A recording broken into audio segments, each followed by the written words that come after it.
that's something that we really hope to do with our work, is use design as a kind of tool for investigation. So we want to know more about our world that we live in now and all these strange, complex relationship between humans and nature. And before, you'd have these kind of styles coming from places like tropical modernism from Brazil and you know, what have you. Now the way that we consume imagery and everything, is there kind of connection between place and product anymore? Yeah, I mean, that's a really fascinating topic that I'm very intrigued by. And, you know, obviously, like, the world is saturated with globalized products that seem to be divorced from a local cultural kind of suitability.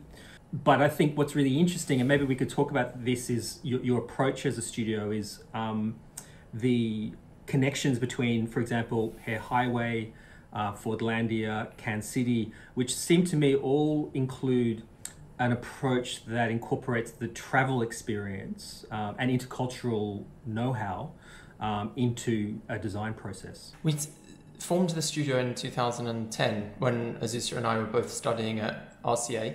We kind of graduated with two projects. One was Sea Chair, and one was, it wasn't Hare Highway at that time, but we'd developed this material which was the human hair that we'd been buying from like this London hair supermarket.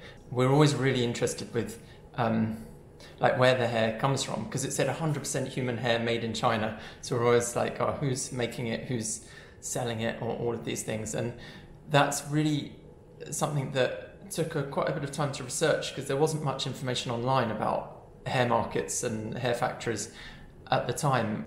So yeah, we were fortunate to kind of meet Pearl Lam, who is a gallerist from Hong Kong and has a gallery in Shanghai, and she invited us out to China to take the project further. And we went to the world's largest hair market in Shandong province, and it's the first time anyone recorded there. So the film got like a lot of traction online, just because I think people are really interested with the kind of industry. So one of the really interesting things about your practice, I guess, is the engagement with materials, because you're moving beyond the usual materials of design. You know, when you talk about things like cyanobacteria and even bubbles in a way, right? Because they're liquid and they're not solid. And then I was reading about your recent work, wave particle Duplex, which again moves into a whole new state of matter that isn't often addressed by design. With, I guess, the exception of neon, right, which is kind of that historical engagement with design. But anyway, could you talk a bit more about that project? Yeah, so you're right. We've always been driven by materials, and that's like led us to get sea plastic, or led us to the Amazon to get wild rubber. We're really fascinated with like ephemerality and kind of fleeting moments, like the bubble piece. So wave particle Duplex is kind of about states of matter, and it's basically exploring light, but using plasma, which is the fourth state of matter. So, you know, the other states are solid, liquid, gas, and then plasma. So plasma is like the most abundant state of matter in our visible universe. You know, all the stars, including our sun, is plasma, and the northern lights are plasma. The tail of comets is plasma, lightning is plasma.